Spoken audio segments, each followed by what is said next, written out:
I want to know, when you look at yourself, what do you see? Honestly, I try not to stare at myself too much in the mirror. You're not a slut. You're not a piece of shit. And you are not the first person to fall prey to a predator. I've been a lot of things in my life. I've been a bank robber and a prisoner, but being a shaman is my calling. Ayahuasca is a Schedule I narcotic, the same as heroin and LSD. But it's not a drug, it's medicine. And in my church, it's a sacrament. We can do in 2 days what conventional therapy may take years to do, but only if you are willing to step into the pain.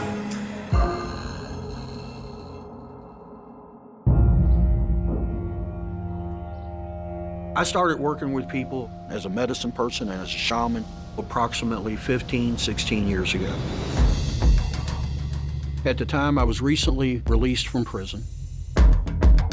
I applied everything that I'd ever learned while I was a criminal to doing ceremonies underground.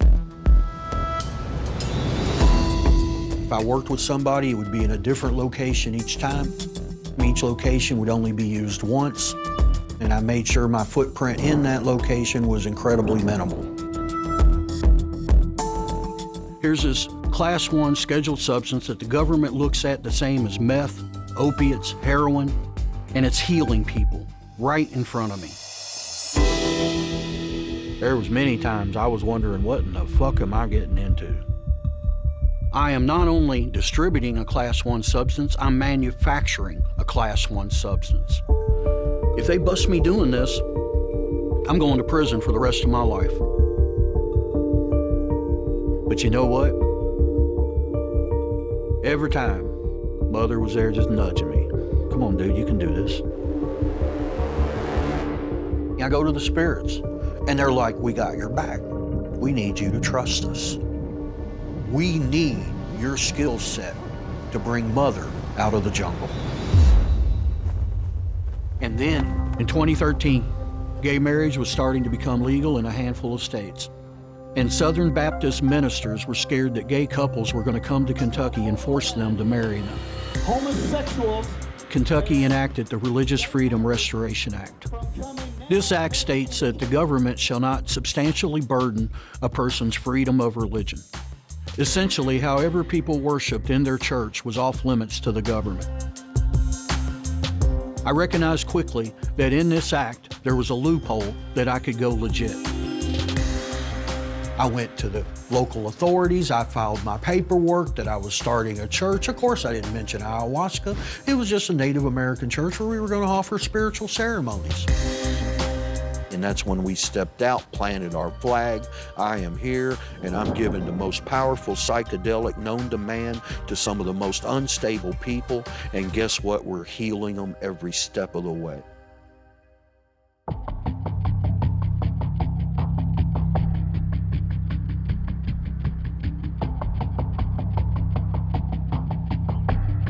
When I wake up in the mornings, I always have at least one beer, just because I feel sick if I don't.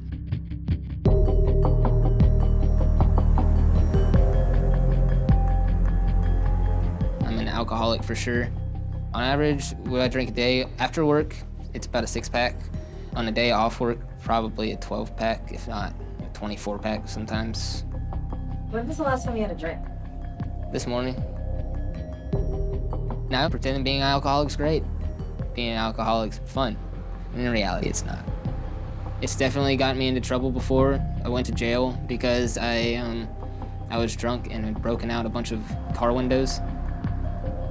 I've woken up on the roofs of bars. I got appendicitis from drinking alcohol. My liver got so inflamed, it burst my appendix. The number one reason I want to come and try ayahuasca is to beat my alcoholism. It'd be really nice to stop drinking, kind of move on with my life, and try to do something more productive.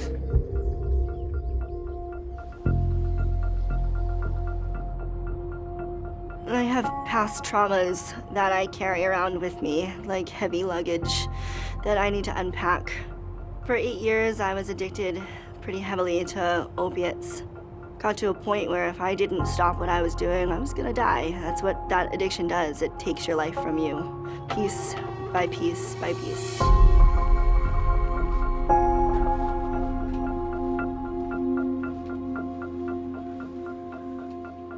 I am 2.5 years clean, but just because the drugs are out of the system doesn't mean that that addict mentality isn't fully gone. So I had to learn how to relive my life, and it's still a struggle to this day.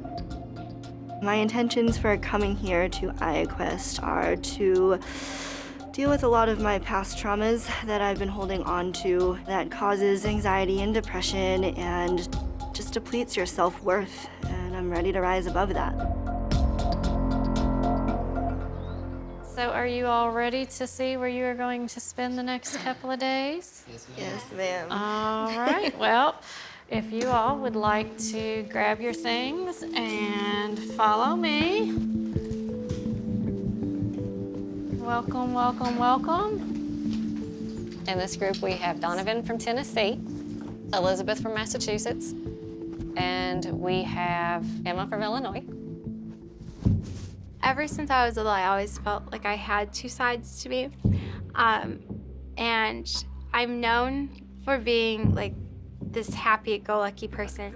And yet, when I go home, I feel like I'm going to explode. Like, I'm just empty inside. And like, life has no purpose, and there's no reason for me to wake up in the mornings. No matter what I do, I always have this lingering depression and anxiety. And so that's why I'm taking ayahuasca, so I can find out what the root cause is and open it up, finally dissect it, and move beyond it. Hello. Hello. My name is Steve Huck. I'm the chief shaman with Ayahuasca Native America's Church. How's everybody doing? I hope well. I'm a little nervous, but I'm excited. Well, I appreciate your courage. I'm probably gonna cry a lot and That's want someone okay. to hold my hand a lot. That's all good. We're here Okay. for you. But Thank part of you. this also, remember, is we want you to get through your rough patches, because that's where the confidence is really going to be built for you. Because at the end of this, we're not going to be there to hold your hand. All right. Now, I know a lot of you right now are nervous and a little tense, and who wouldn't be? I remember my first cup. Now, I can tell you your experience tonight, especially your first night, we're not going to push you off a cliff. I promise you. We're going to take it small and incremental, because I want you to find your balance within the medicine tonight. So we will do your first cup. We're gonna give that about 20 or 30 minutes, and then we will do a second cup. Let's say you do pick up a cup and you go to drink it and your throat just closes. Spit it right back in the cup. That's your body telling you right now you got everything you need. Just chill out, reapproach 20 minutes later, and 9 times out of 10, it'll go down just fine. So what I'm saying to you is, if you're in that sweet spot, that ain't the time to try to go higher. Try to learn everything you can while you're there. What's not so nice is when you drink it. It's like drinking instant coffee that somehow got burnt and then was left out in the woods for like 3 weeks and a cow shit in it. Like, it's so bad. I've been sitting in my shit for far too long, and I feel like ayahuasca is really going to blow my mind wide the fuck open on this. My stomach was just like in knots. I was like, I don't know what to expect. And I was terrified. I'm like, what did I get myself into?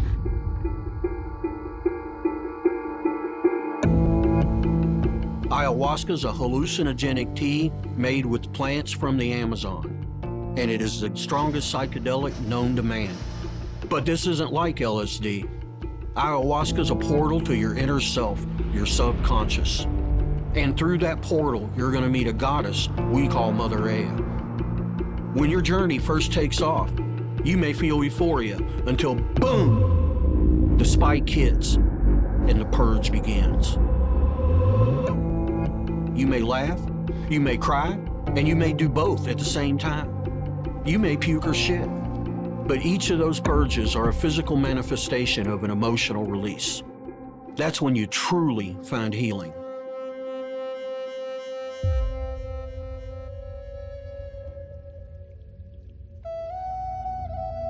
On On the day of the ceremony, it's not recommended to drink any alcohol. But Donovan's alcoholism runs so deep, he drank a beer that morning. One beer is going to take 1 hour for your liver to metabolize it. So he's not going to have any ill effects by having a beer that morning and drinking ayahuasca that night. And I can't have him sitting there going, fuck, I wish I had a beer right now. I'd rather you drink that beer. But after noon, I don't want you to have nothing. And if I find after noon that you had that beer, you're not drinking ayahuasca that night. I definitely started noticing it and definitely being sure that I was feeling it. Like, I kind of felt calm and like I was kind of moving with the music a little bit. I think I was 19 when I started heavily drinking. Before that, I hated drinking. I wanted to do Molly all the time. I loved Molly. I wanted to do Molly, I wanted to take acid, I wanted to smoke weed, I wanted to do your classic like, rager party drugs. And then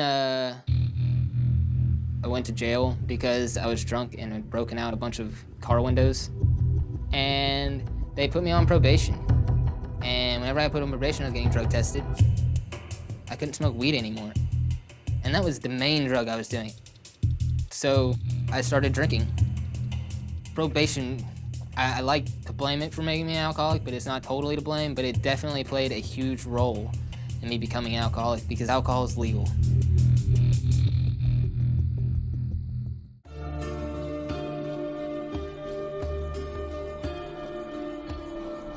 I feel great. I feel it moving through my belly though. Not bad, just there. Right? Yeah, the way it works with everybody is completely different. All you can do is just roll with it and let her do what she's gonna do.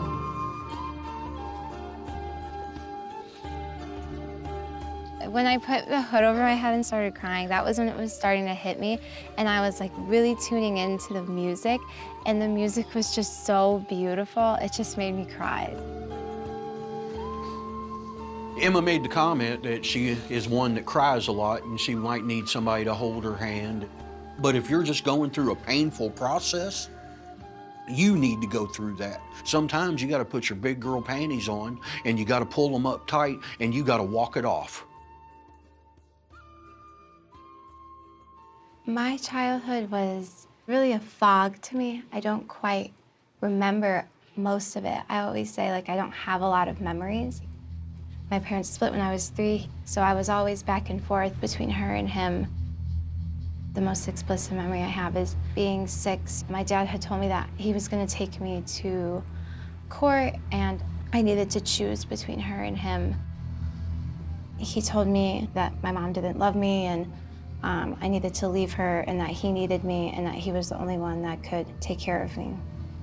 My father was always very up and down. I remember going skiing with him and him crying on the chairlift saying he couldn't live anymore and that he was so miserable and the only thing that would make him happy was if I left my mom to come live with him. And I would just tell him, why don't you get a dog? Why don't you get a dog? All that would matter was me choosing him over her.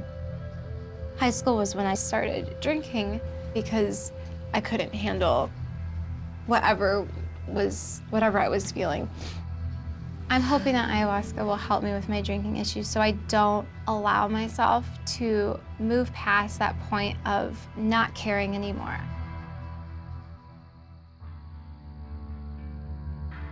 Steve's ready to see you.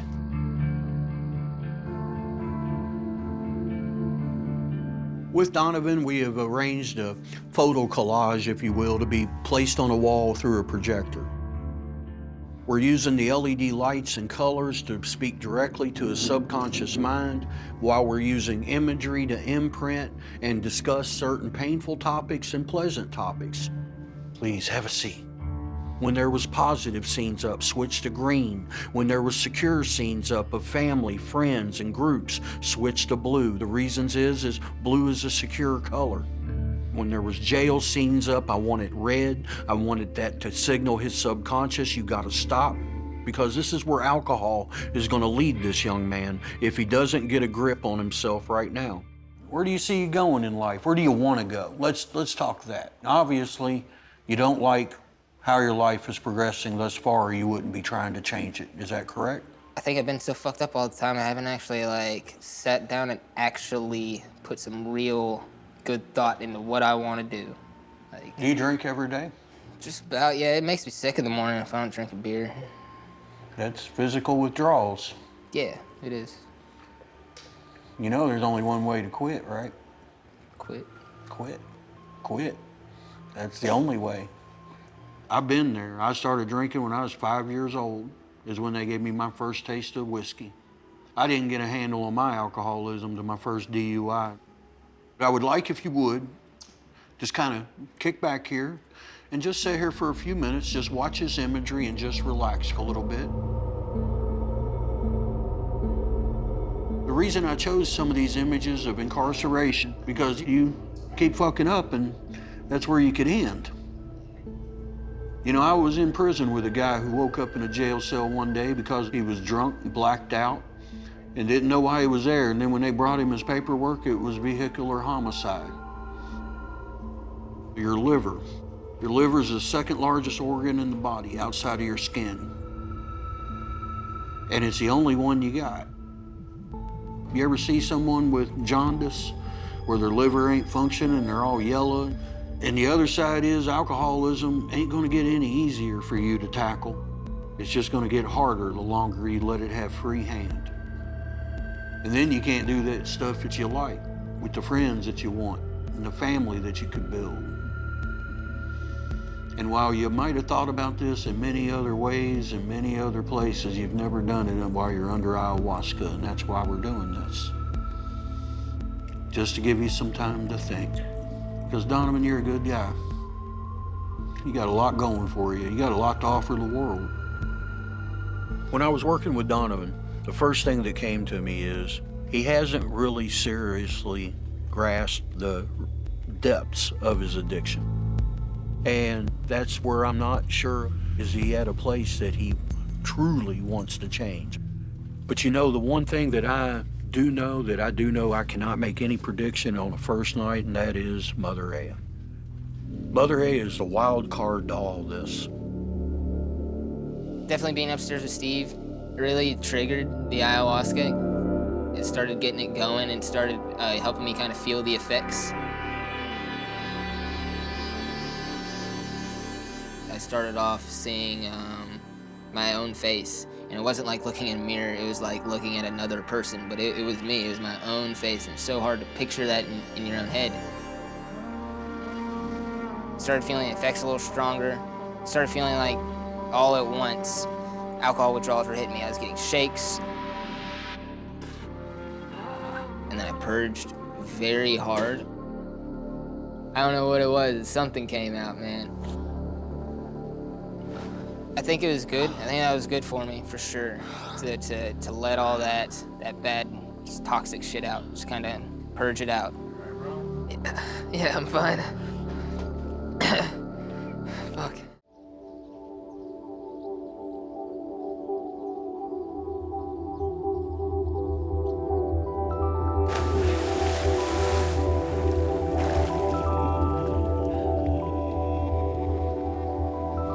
The day after your first night ceremony is an incredibly important day for the main reason of people are processing. And they're processing sometimes raw emotions that are still bubbling up to the surface. Feel really good, very relaxed at the moment. I already feel Mother Aya is working through my system, and she's incorporated a lot of good already, even with my past. I already feel more at peace with it. Between ages 4 and 7, I was sexually abused. I don't know who. I just remember distinct things, being told to keep something a secret, seeing male genitals and not understanding what was going on, being touched and being told that it was our secret. And at around 14, I had started dabbling in drinking alcohol, marijuana, and then it just graduated to opiates. Because of whatever memories that would flood my mind, I wanted to numb myself from, so that's what I did. I numbed.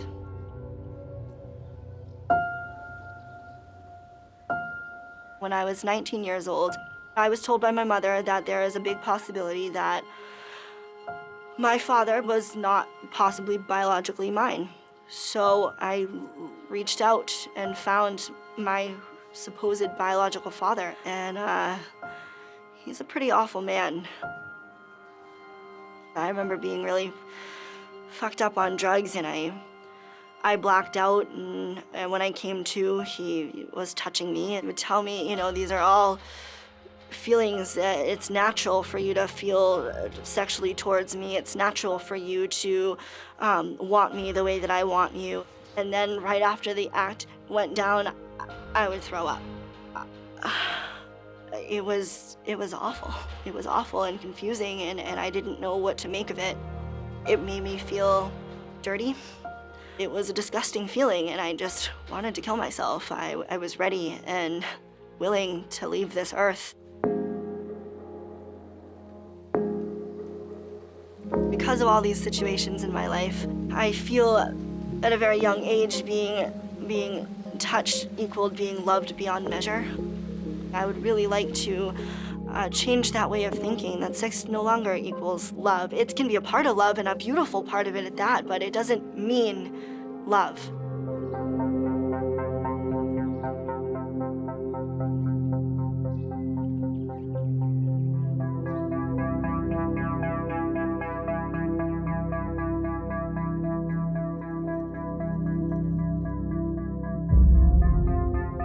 So how are we doing? Please go down and not come right back up. Please. Oh, you're going to talk to it already, huh? I don't blame you. I don't blame you. That's a good, beautiful way to start. Beautiful way. Cups will be coming at you much faster tonight, but again, you got to be the judge on whether you drink or not. This is not a drinking game. We just make it available, and it's up to you to how far you feel you need to go or proceed.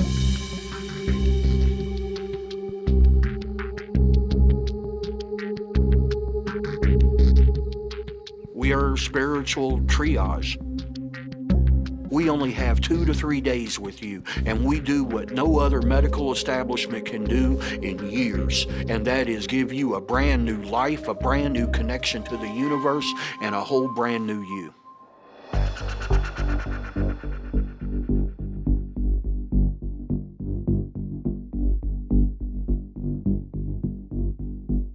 The second night was really euphoric right off the bat. The first night felt like alcohol withdrawals all at once. The second night was a lot different.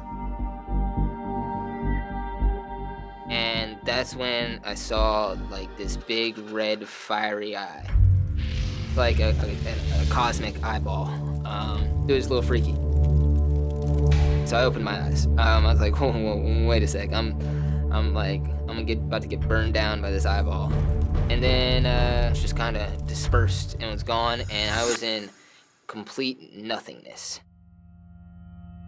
No sound, nothing. I wasn't even thinking. It was just, I was present. It was such a disembodiment.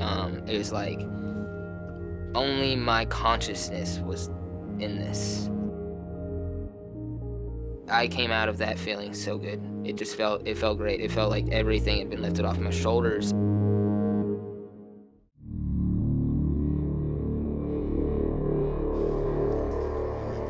Part of Emma's problem is all she wanted to do was love and help her daddy. And all her daddy did was tell her how bad of a job she'd done. Tonight with Emma, I chose to use the tent, create a symbolic wound. Okay, just watch your step coming up. A symbolic safe space that will be lighted up with different colors to give her something to hold her visuals while the medicine and the light show is working. So I can give her to Mother Aya in a place that she'll be more open and more likely to accept the subtle messages that Mother is going to give her. What was your life like? Start as soon as you could remember. I don't remember a lot of my childhood, but the parts that I do, a lot of it was counseling my dad through his bipolar disorder. And how old were you when you were doing this? Like 6 years old. Wow. So a lot of things just fell on me to, look out for myself, but also look out to make sure my parents were happy. Tell me about your relationship with your mom. How is that? It was non-existent because I thought I didn't trust her, because he had told me at a young age that my mom didn't love me and she would never take care of me, and that I needed to leave her, and told me that he would like never be happy unless I would do that. Well, and unfortunately for you, there is a thing called sexless incest, and what it is where you have to fulfill a role of a friend. Okay, it doesn't mean that anything inappropriate happened physically, Yeah. but what you're describing to me is you had to help your dad at 6 years old deal with a mental illness. Yeah. And he wanted you in his life to fill the holes when his other females wasn't there. Exactly. If you could just take away anything that your dad put upon you, what would it be? One thing. Guilt. Guilt. I think it's why I feel like I have no self-worth. Because it's like, oh, you're worthless. What does it matter? You did nothing wrong. You know, you were a child. You had no idea that you were being manipulated. And you did the best you could given the circumstances. Could you tell me a little bit about the drinking, when it began? It fell really out of control a few years ago. It became binge drinking where the chances I could get drunk, I would drink to the point of like severe blackouts, like would wake up in hospitals or wake up not knowing where I was. When was the last blackout that you had? Like a few weeks ago. Yeah. You were self-medicating a lot. That's when the guilt was eating you up. Yeah. And you know, here's the flip side. You have to be an incredibly caring lady to, at 6 years old, know your fucked up in the head dad needs some help. And you tried. But you know what? That wasn't your weight to carry. You didn't fail him, he failed you. As I'm talking to Emma, I'm recognizing a strong confidence coming through her eyes, through her demeanor. Yesterday, before ayahuasca, she had no control emotionally. She would cry at a drop of a hat. And tonight, we touched every painful topic in her life, and I only seen 2 times that tears came to her eyes. That's progress. That's making peace. That is stability starting to interweave back into her reality. That's healing. The ayahuasca was like, something was just like opening me up, and she was saying like, it's time, like we're gonna do this. I was looking up at the ceiling and everything just started vibrating and then suctioning out. That helped catapult me into my journey with Mother Aya. She said, you fill yourself with black energy. You cannot do that because you are actually a ball of light. You are this divine entity. For it was the most nurturing and loving voice, and like, I felt so lucky. Like, I remember feeling like, oh my gosh, I'm so lucky. She's treating me with so much love. She's treating me with so much love. I definitely feel like that small child in me was healing. I feel like she was kind of almost walking away finally. And she just exited me and for the first time just said, we can move on now.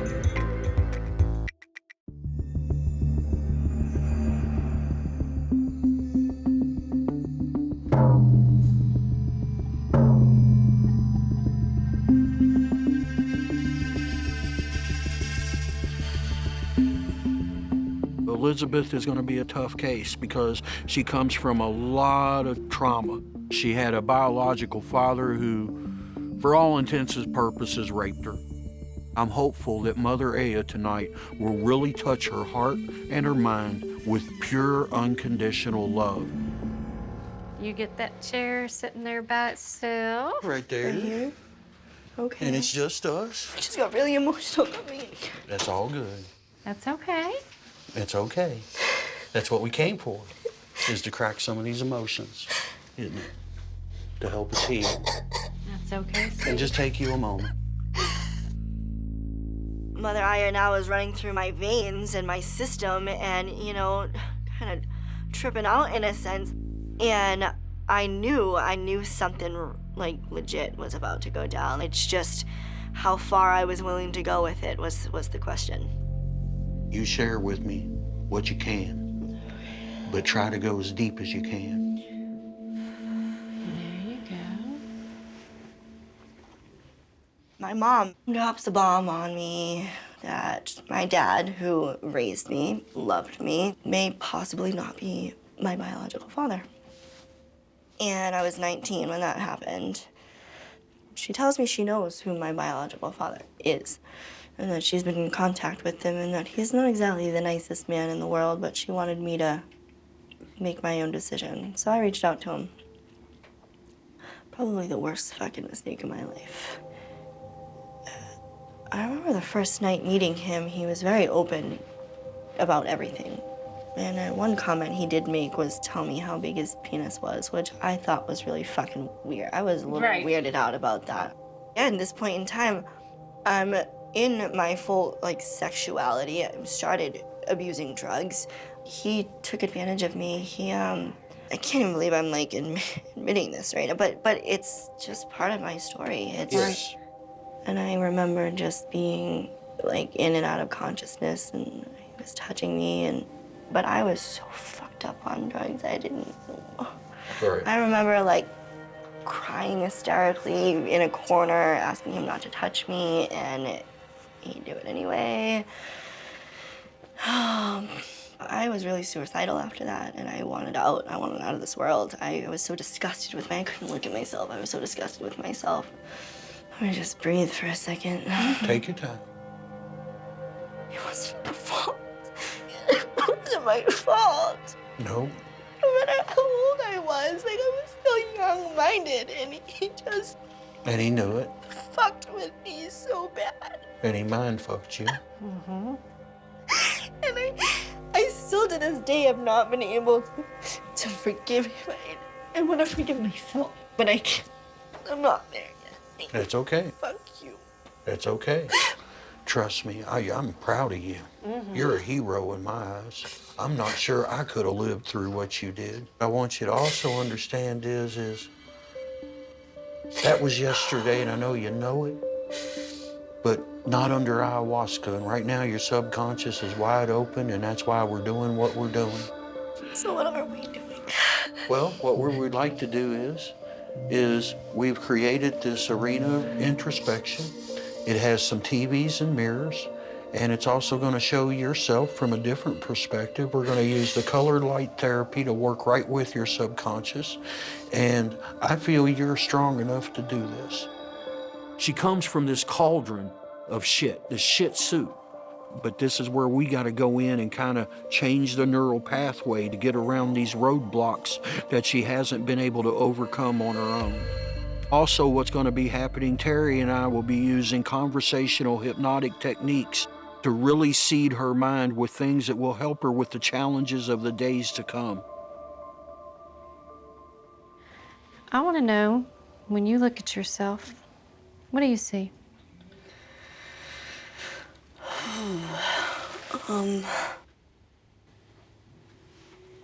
Honestly, I try not to stare at myself too much in the mirror.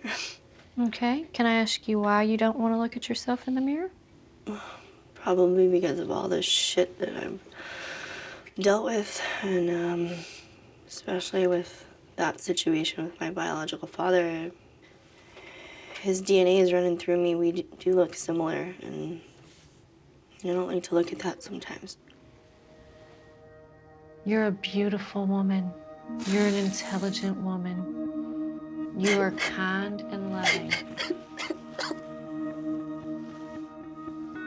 Do any of those match your dad? No. And let me tell you what you ain't. You're not a slut. You're not a piece of shit. You're not a pile of trash to be used and thrown away. And you are not the first person to fall prey to a predator using everything within his means, including his genetic makeup, to get what his instinct desired. And you're not a victim. Not today, and not tomorrow. Mother Aya doesn't come to victims.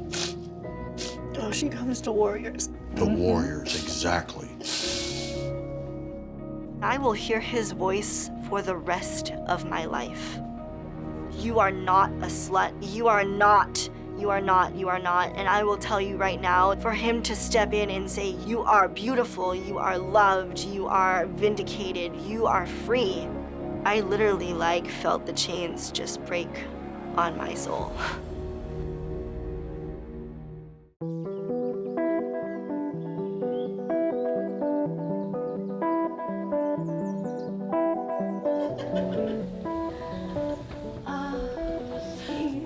Leaving Ayahuasca, I feel like I've purged myself of the emotions I no longer need to hold on to. I feel connected to others. I feel my heart is open and I feel cleansed. Hey, how you doing? It's so hard to explain how clear your head is. It's like I wish there was a better word for it. Everyone told me my eyes were clear. Like, they kept saying, you got really clear eyes. I didn't even know what that means, really, but I can feel what they mean because I feel clear. I didn't want a beer. I didn't need a beer. It's something I'm not used to, and I can't express the amount of gratitude I have. Donovan. Hey. Hey, how's it going, man? What's up, man? Come on in, have a seat. How are you doing? Feeling good. Your eyes look very clear. I woke up today just feeling like I got a clean slate, like everything. I've just been wiped clear of any bullshit. How do you feel about your alcohol? I don't want a beer right now. That's I'm good. Good, yeah. I remember when you first walked in, how long it had been since you hadn't woke up and not wanted a beer? The first thought on your It's mind? been a long time, yeah. Years? Years. Today is your first day of the rest of your life. And when you tell yourself, oh man, I want a beer, and remind yourself that's just old conditioning. I really don't want a beer right now because I want to make sure I'm in control before I ever think about drinking that first beer. Yeah. I'm not saying you'll never have a beer with your friends, but the trick is you don't have to get falling down fucking drunk. Yeah. You don't have to wake up in your own vomit and pee. You don't have to do none of those things. And that's what I want for you. You can do it. Others have. And I know you got it in you if you choose to do it. And if you don't, manage it wisely. World's a better place with you, Donovan. You got a lot to give. It has been wonderful working with you. I mean that. Let me give you a hug. Yeah, man. And thank you so much for coming, Donovan. I really mean appreciate that. everything a lot. I mean that. You guys are awesome. Thank you Everyone so here is much. so nice. Donovan, I believe, is going to be a really great success story. As we were doing our final interviews today, I really felt a very profound confidence that was coming through from him. You know, for once I heard a laughter that wasn't forced, it wasn't nervous, it was genuine. And I also seen in his eyes, he had a genuine thirst for life, not a beer. You could tell he was ready to head back home, step into his new world, and potentially make a better one for himself. The biggest lesson that I've learned from Steve and Terry is to honor yourself in many ways, good and bad. I gotta have a hug after last night. Come here. That pain you carry around, you don't need to live there. You are the master of your universe. You paint your picture. You create it. Being able to go through my story in a whole with you two. You taking it all in and me just as is, good, bad, ugly, didn't matter. And then in turn, being able to take myself in, good, bad, ugly, doesn't matter. Right. Was the best gift that I could have been given. And your bravery, if I had the Congressional Medal of Honor, I would give it to you right now. I have yet to see anybody who has honestly stepped into the muck of what their past thrust upon them, and you swam to the other side. No matter how you got there, you got to the other side through that level of shit and things that were done to you by people who were in control of you. And anytime you ever doubt yourself, you remember just how brave you really are.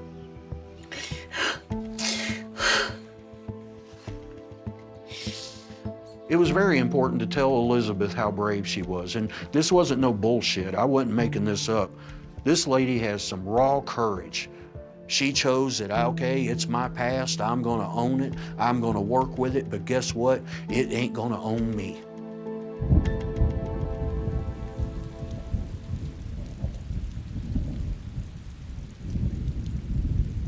Well, I want to thank each and every one of you for coming, for experiencing Mother Aya in your own way. As a token of completing your ceremonies with us, we're going to give you this necklace. And this necklace is an owl. And the owl symbolizes a silent bird. This bird right here is a power animal that won't put up with any shit. It symbolizes wisdom. It symbolizes complete vision at night when no other animal can see. And that is what we want you to take away from your ceremony with us. An owl is an incredibly brave and courageous bird. It is a solitary hunter, and it very rarely misses. That's in the wild, and are all over the world. And when I seen your pants today, I chuckled. I changed my outfit. I had a dress on, and I was like, nope, I'm gonna go wear these. We chuckled. We did. We were chuckling. But anyway, Terry, would you mind? Miss Emma, honey, peace and progression. The owl necklace is very important because I really do feel like it symbolizes what I want for each and every person that we touch. And that is clarity of sight, to be able to move silently through this world, to be able to touch people when you choose to, but not to feel obligated to go out there and be like a crow or a raven and constantly crowing. An owl lets people see what they are only when they choose to. And the reason I say that is a good thing is because there's a piece of us we got to keep to ourselves. There's a piece of us that we have got to hold on to like it's a personal treasure. An owl is a very dignified creature. You know, you never see an owl attack out of anger. It only feeds out of need. And another thing about an owl is it encompasses every part of the globe, every environment. There is some form of owl. And that's exactly what we want for our church, to be all over the globe in every environment. I would like you all to remember to make yourself the #1 priority at all times. You cannot help a single human being unless you can take care of yourself. And that is something I want you to keep in the back of your mind at all times. That is my best advice to all of you. The ayahuasca is not a cure-all, but if I really work with the experience, I could have a happy life without having to drown myself in alcohol. It feels amazing. I've never really felt like this before. Doing ayahuasca was 100% worth it for me. When I came here, I felt guilt and a lot of self-defeat and lack of love for myself. And now I feel like I've accepted these emotions and I've purged myself of the emotions I no longer need to hold on to. And it was just totally healing. I feel like I hit the fucking lottery. Ayahuasca was the best thing that's ever happened to me. The best thing that has ever happened to me. I have forgiven myself. I don't need to sit in the guilt or shame anymore. So now it's like I'm free. The chains are broken. My pieces have been restored. I found the fucking key. I let myself out of jail. I cannot put into words how blessed I am and how fulfilled I am to be able to fulfill this very honorable role of a shaman. I've seen everybody who has touched ayahuasca be touched back by Mother Aya. She told me she would have my back no matter what, and that she would protect me and mine through thick and thin. And I'm gonna tell you what, in 18 years, she has never let me down one fucking time. She has whipped my ass, she has brought me to my knees, and she has lifted me to my feet. But not once has she abandoned me. I love her.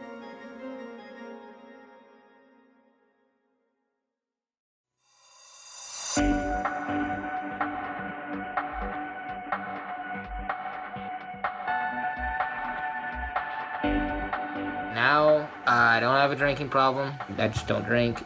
But on top of that, everything else is more positive. I've been living a more positive life. I just feel happier.